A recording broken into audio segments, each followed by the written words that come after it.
reer Gumareed sida wanaagsan noo soo dhaweyseen iyo sida nooga hor timaadeen iyo yidiilada noo muujiseen waa idinka mahadnaqaynaa kow waxa kale oo idinka mahadnaqaynaa qada aananu bariyaha cunin intaanu tuulooyinka marayn oo aad u wanaagsan baa idana noo sameeyeen iyadana waa idinka mahadnaqaynaa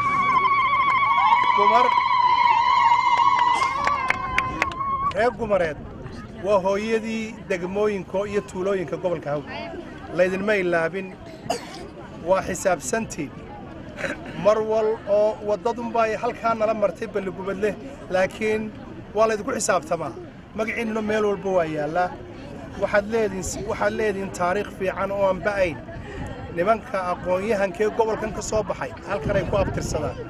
waa dugsiga hoose dhexe Gumareed hadday cabdi tahaybatay hadday nactay hadday tay you name it dhammaantood halkan ay ka soo baxeen waa tuulo taariikhiya baatiin waa run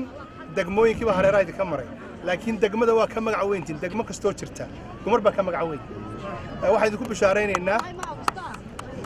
wixii imika ka dambeeya insha Allah wixii hadda ka dambeeya waynu xidhiidhaynaa anigu ka wasiir ahaan waan idin imanaya waan idin ballan qaadayaa maanta waxaan wadnaa ceelkii riigaas waxa loo baahan yahay meesha biyihiisii laga helay la calaamadiyay ina banaysaan eeriyada loo baahan yahay oo riiga soo dhawaysan 4 cisho kadib buu idin imanaya maanta dhagax dhigi way wasiirka inoo dhagax dhigaya 4 cisho kadib buu qodaya ku dhufanaya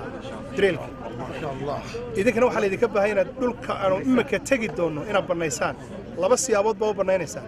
waa ta koowaad eeriyada riigu ku fadhiisanayo iyo beer u dhow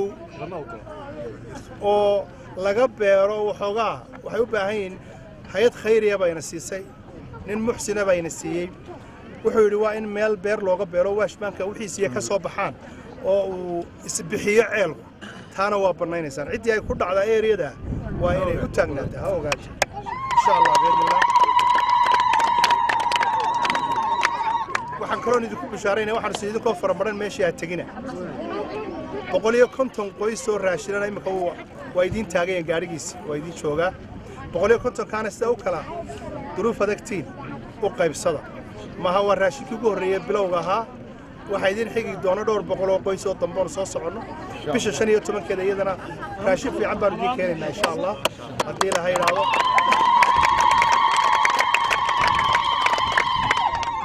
idinkana waxa la idinka doonayaa sida maanta noo soo dhaweyseen maalinta la idin baahanaya dadka soo dhaweysaan codkana inaan nasiisaan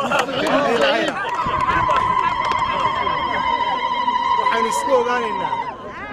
waa kii gudoomiyaha degmadu idin la hadlay Cabdi Gacanuug waxaan isku ognay reer Gumareed inaynu taageerno xukuumadda xisbigeena soo maaha taageerada ma isku ognay kulmiye saasay isku ogaanaynaa insha Allah